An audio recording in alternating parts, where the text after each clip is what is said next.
Hello, my name is Benjamin Hart. I'm an American attorney and the managing director of Integrity Legal here in Bangkok, Thailand. As the title of this video suggests, we're talking about Western hubris flouting Thai laws on privacy and customs on privacy here in Thailand. As a preface here to this video, I think it's important to point out, one, the article I'm going to cite is from the Pattaya Mail, pattayamail.com. Article is titled, "Near Arrest for Filming in Red Light District Reflects Legal Ambiguities." Another great article by Barry Kenyon. Got to be honest with you, he's a good writer. I'm a friendly acquaintance of Mr. Kenyon. We've met on a few occasions. He's a good guy. He's an old school guy. He's an old hand. He's been here forever. I think he was the former British consul down there in Pattaya. You know, he's got a good eye for the issues of the expat community, and he's frankly got a good wit for articulating those issues and how the sort of shifting norms in the West collide with us who just want to be out here in lovely Thailand, just kind of drifting along without going through all the massive changes. One thing I've noticed over my time here in Thailand is I first got here back in 2008, and it was basically the pre-smartphone era. I really love pre-smartphone Thailand. Post-smartphone Thailand, there's some issues I'm not so thrilled about. You know, I still love Thailand, obviously, and I'm going to live here, and I have no intention of leaving or anything. But the smartphone, in my opinion, did not add much. If anything, I think it detracted from the experience here. And one aspect of this that Mr. Kenyon brings up, and I'm going to read a lot of this article, but I urge those who are watching this video, go check out that article for yourself. Again, Pattaya Mail, pattayamail.com. Near arrest for filming in red light district reflects legal ambiguities. First off, I think the title's a little bit erroneous because I question whether what he's talking about is, or what they're talking about here is a red light district, but I'll get to that in a moment.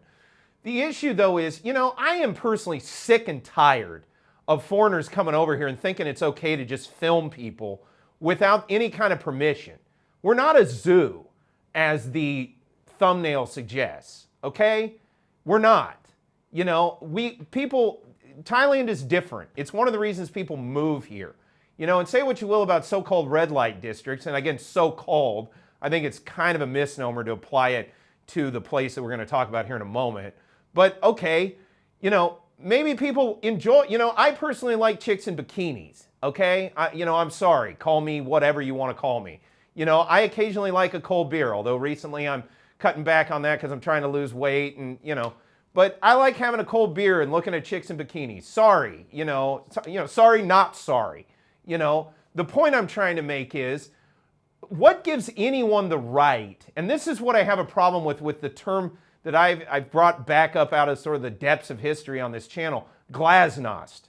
The post sort of, I would say, I made a video about Nirvana glasnost in another video. You know, the post-smartphone Thailand has a lot of glasnostian overtones. And when I say glasnost, people used to talk about glasnost as if it was this good thing brought into the USSR, but it's one of those double-speak kind of terms from that era where they always say, oh, it's transparency, and that people thought it meant, oh, there'd be transparency in the government. When you look at the real, like you drill down on the translation, the better translation is publicity, and what I would call social media. I think glasnost and social media, if you did a Venn diagram of those two words, there'd be a lot of overlap.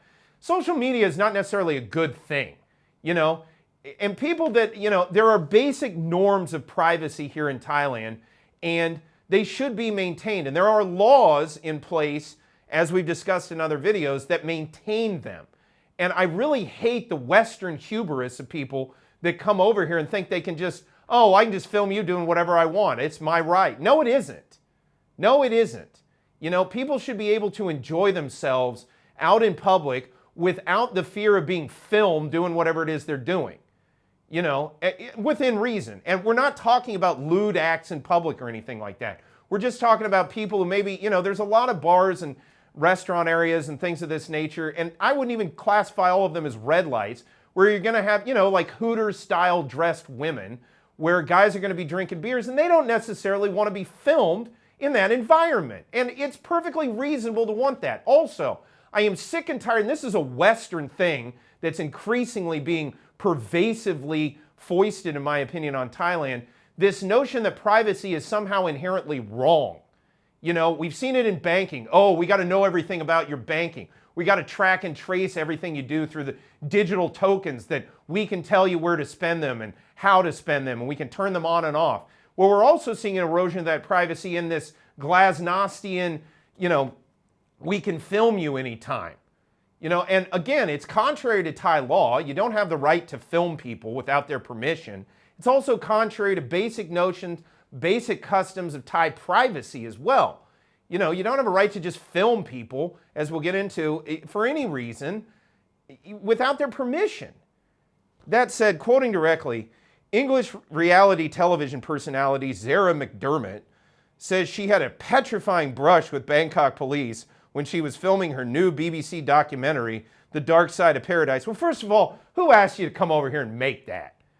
You know, I'm really also sick and tired of everybody coming over here and wanting to make videos negative on Thailand. Apropos of what? How about I make a thing, The Dark Side of the UK, and talk about all your problems? You know, I also love how the West pretends it doesn't have any problems, so they come out here to the East where, you know, why don't you do a dark side of the UK and get into some of the issues going on in your own country, which, by the way, are not insignificant. Quoting further, the crew got into trouble on the first night when they were attempting to capture footage in the city's red light district known as Khao San Road. Khao San Road? A red light district? No, I don't think Khao San Road would be described by anybody as a red light district. Entertainment zone, sure. You know, but there isn't anything red light really going on down in Khao San. Just FYI to everybody. Quoting further, one of them had an ashtray thrown at their head before police unsuccessfully attempted to seize their footage and then move them on. Yeah, you know what? I got to be honest with you. If you're filming me without my permission, I'm going to be inclined. I'm going to try to hold myself back. I'm not a believer in violence, but I'm going to be inclined to throw an ashtray at you. What gives you the right to do that? You know, again, Western hubris. Just, oh, we can do it because we're more civilized or something. We're better. Quoting further, but at the show's press launch back in UK, Zara said her team had jumped through all the hoops and obtained a permit which cost, quote unquote, a fair amount of money. She explained that the core of the documentary was to ask important questions about the ethics of the sex industry and to meet some of the women working in it in Thailand. Where are you meeting them in Khao San? I'm here to tell you that ain't anybody that's been here. Go talk to Bangkok Pat if you want to. I'm not saying he's an expert on red light districts or nothing. No offense to you, sir. I'm just saying your channel is very good. Tip of the hat to you. You make good stuff about the different areas in Bangkok. I'm pretty sure you wouldn't describe Khao San as a red light district. You know, this is another thing. These people come out here and they make these so-called documentaries, and then it's not even apropos of the reality. Quoting further, the other thing is, you know, you want to go interview, who, by the way, if you ever went to a real red light district here in Thailand with a camera, you would see that the vast majority of the people, and let's be honest, people, it's not just women that work in that industry. There's stuff that caters to men, there's stuff that caters to the transgender community, females, whatever. But the people that are working in that, they want their privacy too. You know, what gives you the right to just come in and, you know, slam a camera in their face? It's wrong. You know, and by the way, if you talk to a bunch, you know, to any of these people for real, not just trying to tout a narrative that, oh, it's all terrible out here and blah, you know, you'd probably learn a thing or two, and you'd find out that some of them have come to their decision to engage in that industry after deep reflection, and that the economics of it are just in their favor, that that's what they want to do. By the way, there's some girls out there that just like being party girls. There's some boys out there that just like being party boys. And that's like what they like to do. I'm not condoning it. I'm not saying it's good, bad, indifferent. There's, you know, people, this is a free country. People can make the choices they make as long as they're consenting adults. And frankly, what we would call lewd in public happens behind closed doors. Where's the problem? You know, but, you know, this is the thing I always hated. And you know, as I came to learn about Thailand, why a lot of Thais really don't like the narrative, and I stress the narrative of the story of The King and I with Anna Lee and Owens, because the whole crux of it is, oh, everything in Thailand was all messed up, and then this white lady showed up, and now everything's great again. You know, and it's the same neo-colonialist attitude coming from the UK, which has a myriad of problems in its own right, coming over here and trying to slam a camera in a bunch of people's faces who are trying to make a living and calling something a red light district in a district that I wouldn't call a red light district in a million years. Quoting further, oh, because you want to learn about the ethics of the sex industry. Come on. No, you're trying to get views. You're trying to sensationalize to get views. Don't posture yourself as trying to, do something good or something. No, that's not what you're doing. You're trying to get the most views you can on your content. Quoting further, the 3-part program airs on BBC Three and BBC iPlayer from September 8th. Quote, Thai lawyer Prem Srisantisuk said, quote, I have no doubt the British team believed they had a permit, but the law here is quite complicated. Thailand so far in 2025 has earned over 3 billion baht, $100 million, for over 300 foreign film productions, unquote. He explained they were professional films with actors or multi-part TV series such as White Lotus or advertisements, all warmly welcomed by Thai authorities. Yeah, because they weren't trying to make us look bad. And they weren't trying to force some nonsense narrative onto something that's not in line with the reality of the situation over here. Yeah, White Lotus came over here and, Thailand was the background for that narrative. Yeah, fine. Quoting further, he explained that the main legal authority was the Thailand Film Office of the Ministry of Tourism and Sports. Quote, however, when negative stories arise, the outcome can be very different. In 2022, 2 CNN journalists were ordered to pay 5,000 baht each and leave Thailand within hours for working in the country with tourist visas, which are invalid for employment. Yeah, I did videos on that at the time. Quoting further, they had briefly entered a daycare center where more than 20 children were massacred, saying they had filmed inside believing they had permission. The Foreign Correspondents Club of Thailand criticized the CNN report as unethical and insensitive, because it was. I found that behavior to just be beyond the pale, frankly, under those circumstances. That was a horrible tragedy. And then, I'm sick and tired of the West trying to sensationalize Thailand as if it's something, how do I put it? Like exotically bad. Like it has a novelty of negative. Thailand's a normal country, okay? And by the way, it's a very free country. And that's the way I'd like to keep it. I'm not interested in importing this glasnostian paradigm where we get a bunch of nanny-minder Western women coming over to tell us how we should all be or how ethical things are. Whatever. That said, quoting further, Dr. Sri Santisuk said that the filming in red light districts often pose problems even with a permit. Well, first of all, again, I challenge the premise that Khao San Road's a red light district to begin with. They were just in an area where people are liking to party, and anybody that's been to Khao San, how many Western females walk up and down the 2 main roads of Khao San every day? Would any of those women call that a red light district per se? I would love to know a survey of that. That said, quoting further, he explained there was a clause in the Thai criminal code which forbids causing other people embarrassment or distress. Filming people without their consent falls into that category. Yeah, we've discussed that at length in other videos. It's illegal to film people without their permission in Thailand, especially in public. Stop doing it. Quoting further, moreover, some bars and clubs have notices specifying no video or no camera, and failure to comply can lead to confrontation with security staff or bouncers who know the law and have good contacts with local police. Yeah, by the way, if you take nothing else away from this video, don't do this. It's just wrong. I really have a problem. I know it's ironic because I have a presence on YouTube or whatever, but if you haven't noticed from the context of this video, I don't go around with my phone shoving it in everybody's face and filming them without their permission, but whatever.